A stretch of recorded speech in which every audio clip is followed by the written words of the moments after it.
comprensión del decreto de Dios, diferentes términos o palabras para el decreto y las características de los decretos divinos. Vamos a Efesios capítulo 3, versículo 11. Y este pasaje nos va a dar el pie para compartir este tema de hoy. Efesios 3, versículo 11. Dice: conforme al propósito eterno que hizo en Cristo Jesús, nuestro Señor. Más adelante vamos a entender por qué este versículo tiene tanta importancia en el tema que vamos a ver hoy. El primer punto, comprendiendo el decreto de Dios. El decreto de Dios es su propósito o su determinación respecto a las cosas futuras.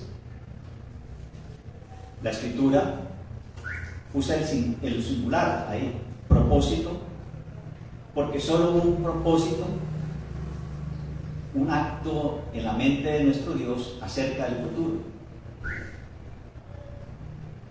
Muchas veces hablamos o vemos este decreto como si hubiera habido muchos decretos.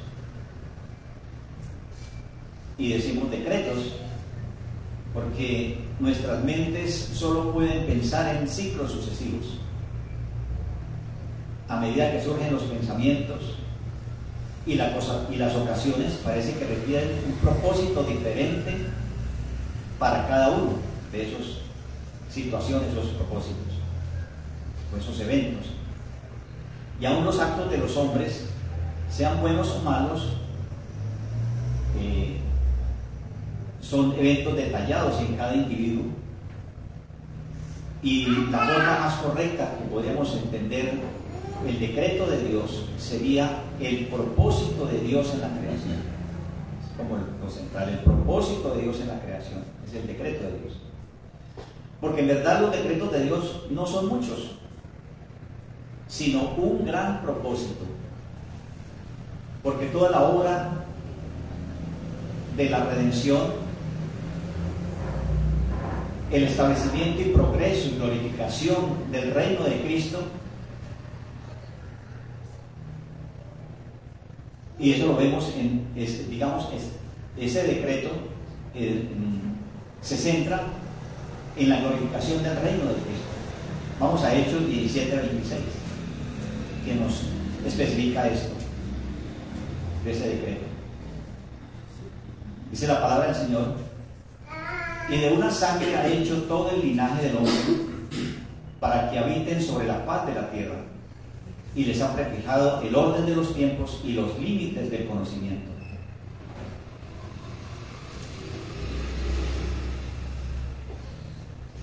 Los límites de ese conocimiento divino no proceden gradualmente o por etapas, ¿cierto?, sino que es un solo propósito. En Hechos 15:18 dice el Señor que hace conocer todo esto desde tiempos antiguos. Este versículo está dicho en el contexto del concilio de Jerusalén, que Dios haría un solo pueblo escogido, un pueblo escogido para Él. Por lo tanto, el decreto de Dios comprende su habitación o la referencia a los distintos objetos de su decreto, los cuales, siendo muchos, está centrado en uno solo.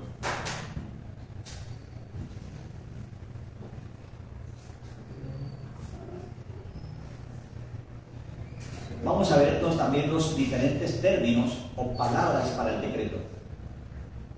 Las Escrituras mencionan los decretos de Dios en muchos pasajes y usando varios términos que necesitamos tener en nuestra mente para que comprendamos que cuando los veamos en la palabra de Dios, está refiriéndose al decreto de Dios. En Salmo 2:7 nos dice: yo publicaré el decreto Jehová me ha dicho, mi hijo eres tú, yo te engendré hoy. En Salmo 2:7 habla del decreto. Yo publicaré el decreto, dice el Señor.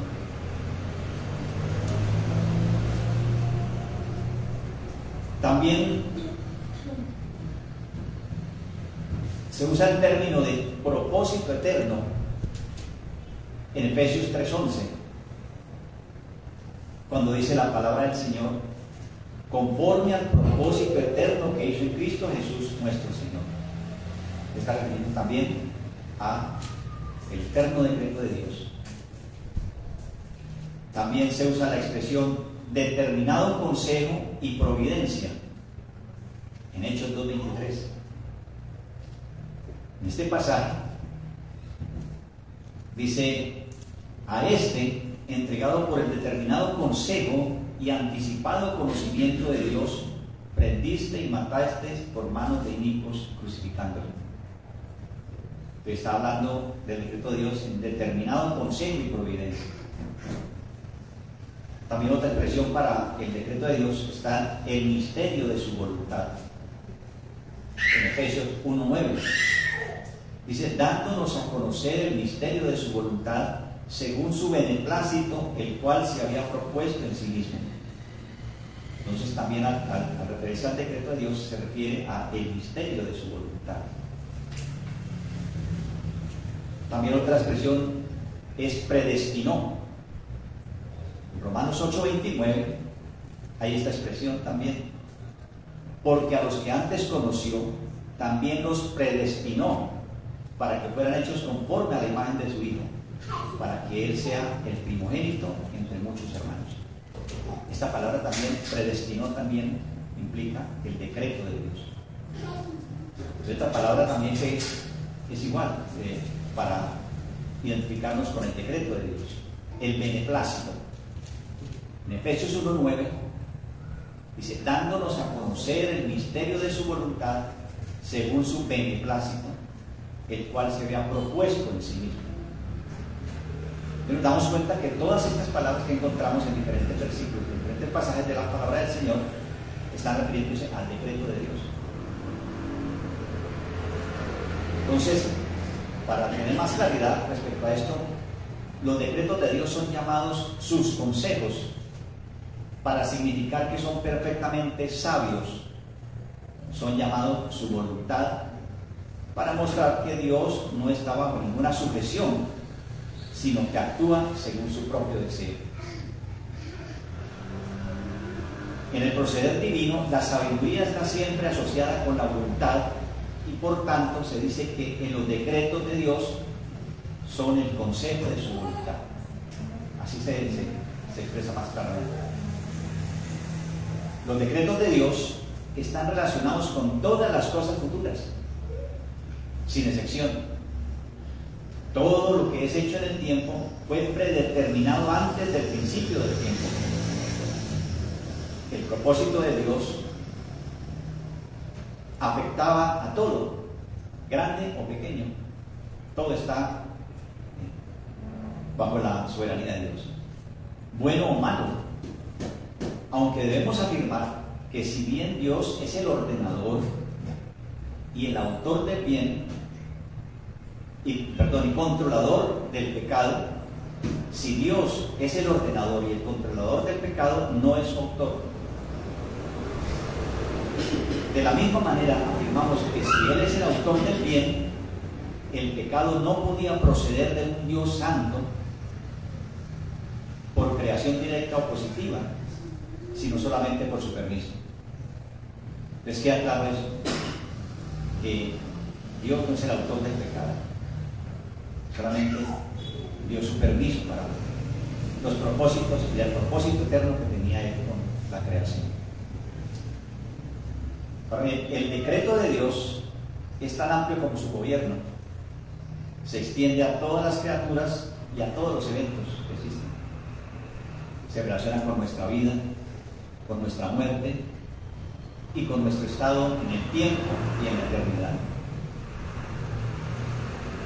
Entonces, Dios no decretó simplemente crear al hombre y ponerlo sobre la tierra y entonces dejarle bajo su propia guía incontrolada, sino que fijó todas las circunstancias de la muerte de los individuos y todos los pormenores de la historia de la raza humana. Todos los pormenores de la raza humana están comprendidas en el decreto de Dios, desde su principio hasta su fin. No decretó solamente que debían ser establecidas leyes para el gobierno del mundo, sino que dispuso la aplicación de la misma en cada caso particular. Nuestros días están contados, así como también los cabellos de nuestra cabeza. Los cuidados de la providencia alcanzan la más insignificante de las criaturas y al más minucioso de los acontecimientos. Miren lo interesante, todo está en la soberanía y en el decreto de Dios. Pequeño, grande, todo está ahí. Entonces, si Él está en lo más minucioso de los acontecimientos, como por ejemplo la muerte de un gorrión o la caída de un cabello. En Mateo 10, 29, 30 nos expresa eso. La nueva versión internacional dice: no se venden dos gorriones por una monedita. Sin embargo, ni uno de ellos caerá a tierra sin que lo permita el Padre. Él les tiene contados a ustedes aún los cabellos de la cabeza. Tremendo. Ese es nuestro Dios.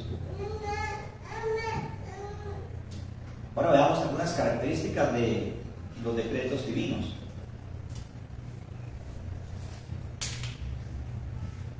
Los cuidados de la providencia alcanzan a la más insignificante de las criaturas y al más minucioso de los acontecimientos, como expresamos antes, tales como la muerte de un gorrión o la caída de un cabello. Todo está en la dirección de Dios, bajo la dirección de Dios.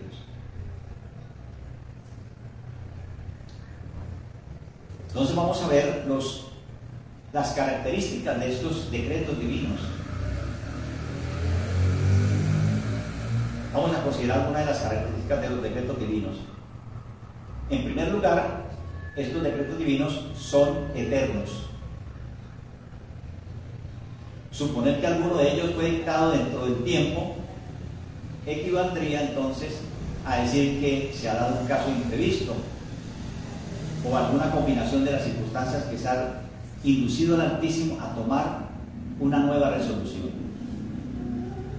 Miren lo interesante, ¿no? Es eterno porque lo decretó desde el inicio y no por las circunstancias o por el paso del tiempo se pueden tomar otras resoluciones.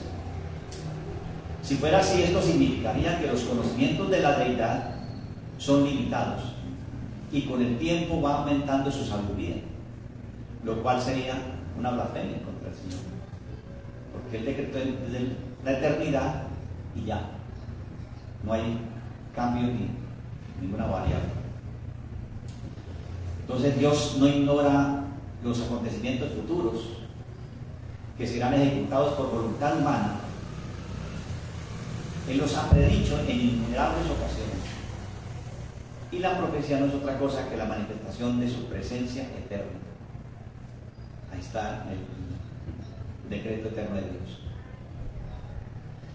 Por ejemplo, la Escritura afirma que los creyentes fueron escogidos en Cristo antes de la fundación del mundo. Efesios 1:4. Que dice: según nos escogió en Él antes de la fundación del mundo, para que fuésemos santos, sin mancha, delante de Él. Esa escogencia fue desde la eternidad. Y más aún, que la gracia que nos fue dada, nos fue dada ya entonces, desde la fundación del mundo, desde antes de la fundación del mundo. Según Timoteo 1 dice: fue Él quien nos salvó y nos llamó con santo llamamiento, no conforme a nuestras obras, sino conforme a su propio propósito y gracia, la cual nos fue dada en Cristo Jesús antes del comienzo del tiempo. Todo estaba ya en el decreto de Dios desde antes del comienzo de la misma creación. En segundo lugar, también podemos colocar los decretos, decir que los decretos son sabios. La sabiduría se muestra en la selección de los mejores fines posibles y de los medios más apropiados para cumplirlos, por lo que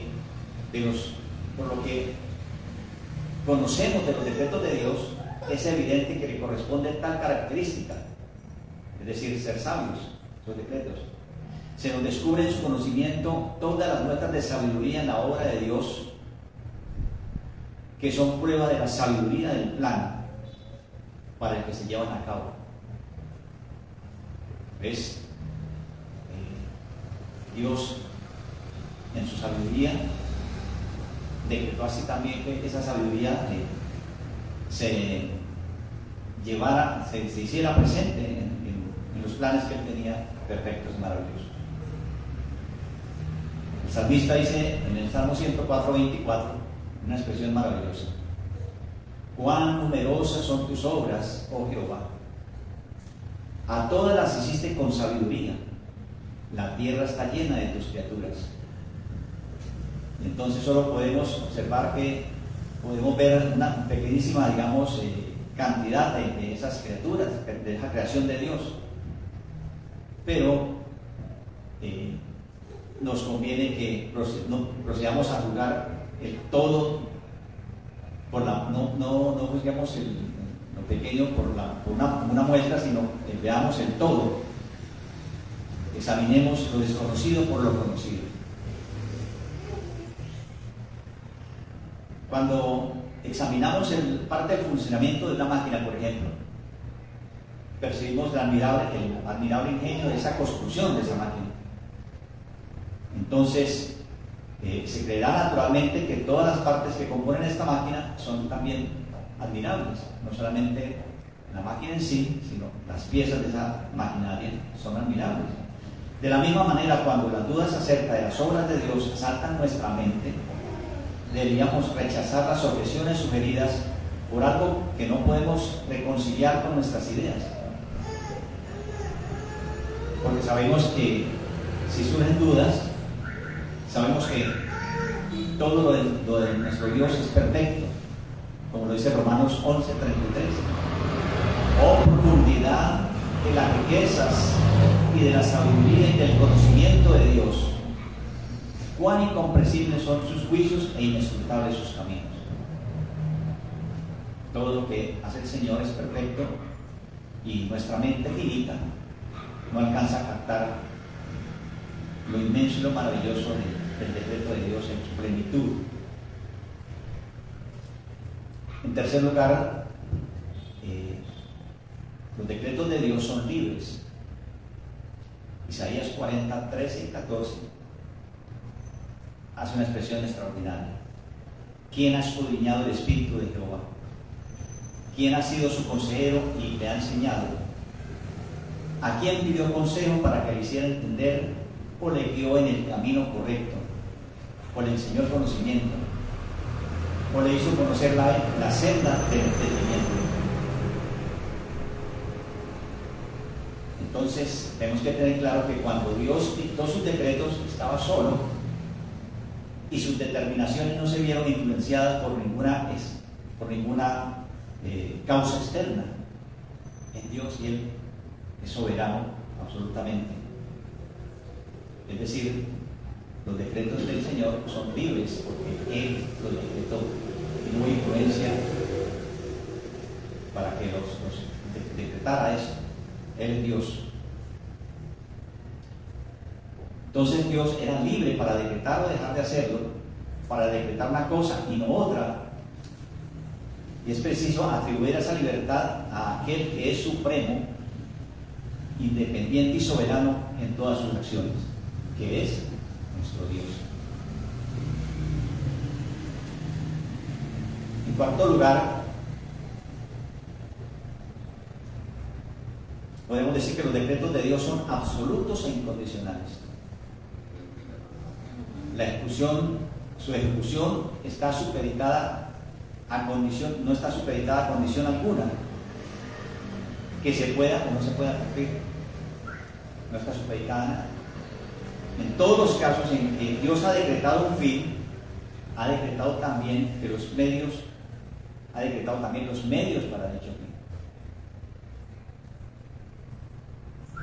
El decreto de la salvación de sus elegidos, al decretar la salvación de sus elegidos, también decretó darles fe. O sea, los decretos del Señor son perfectos, no falta nada, todo es perfecto. En 2 de Tesalonicenses 2:13 nos dice: pero nosotros debemos dar gracias a Dios siempre por vosotros, hermanos amados del Señor, de que Dios os haya escogido desde el principio para salvación, por la santificación del Espíritu y fe en verdad. Pero nos está confirmando que los decretos de Dios son absolutos. Decretó la elección, la salvación, y también decretó la fe. En Isaías 46:10 dice: yo anuncio lo por venir, desde el principio y desde la antigüedad, lo que aún no ha sido hecho.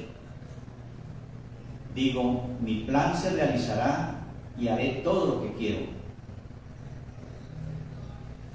Entonces, nos damos cuenta que por esto, si su consejo dependiera de algo que pudiera, por eso podría no ser así su consejo, dependiendo de una condición que pudiera dejar de cumplirse. Dios hace todas las cosas según el consejo de su voluntad. Él lo hace así.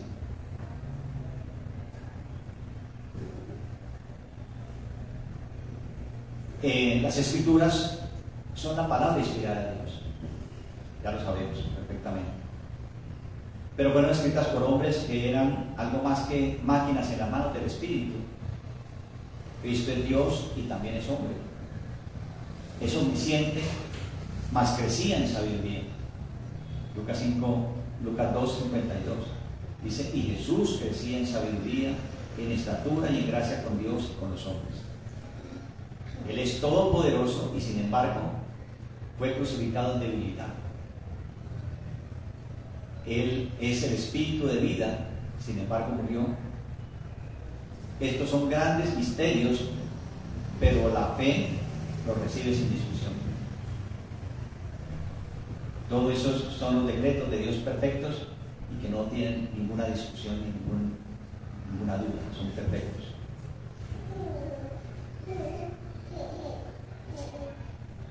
Por ejemplo, hay circunstancias que en el pasado, digamos, se ha hecho observar con frecuencia que hay objeciones hechas contra los decretos eternos de Dios. Y se aplica con la misma fuerza contra su eterna presencia.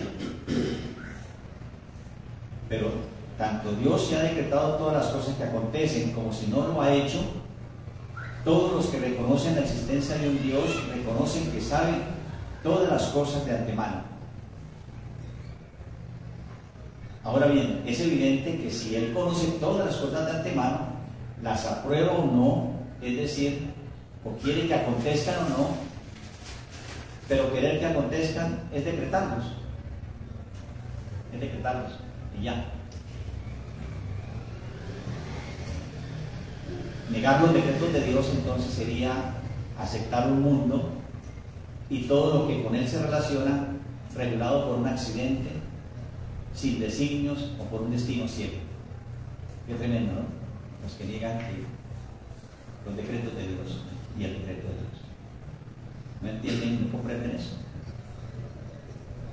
Vamos a hacer unas aplicaciones, una pequeña aplicación. Si ignoramos el decreto de Dios, entonces surge una pregunta: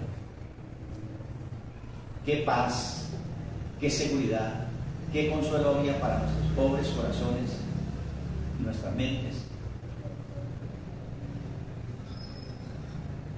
¿Qué refugio habría al acogerse a la hora de la necesidad y de la prueba?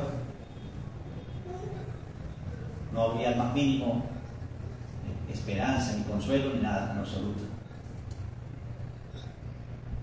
cuán agradecidos deberíamos estar entonces porque todo está determinado por la bondad y la sabiduría infinitas. Qué maravilloso, ¿no? Entender que descansamos, tenemos seguridad, tenemos paz, tenemos confianza, tenemos fe, porque Dios lo ha decretado así para nuestras vidas. Si no fuera así, estaríamos tremendamente desolados. Otra aplicación: cuánta alabanza y gratitud debemos a Dios por sus decretos. Es por eso que, por ello sabemos que Dios hace que todas las cosas ayuden para bien a los que lo aman, esto es, a los que son llamados conforme a sus propósitos. Eso está en Romanos 8:28. Bien, podemos entonces exclamar como Pablo en Romanos 11:36 para concluir: porque de Él y por medio de Él y para Él son todas las cosas. A Él sea la gloria por los siglos. Amén. Amén. Con este terminamos esta parte, pero necesariamente tenemos que seguir hablando del decreto de Dios en los próximos temas que vamos a ver de la palabra del Señor. Vamos a seguir profundizando en este aspecto, que es bien interesante y que necesitamos profundizar en él para tener seguridad y confianza en lo que es nuestro Dios, que es grande, maravilloso y eterno, todopoderoso. Amén.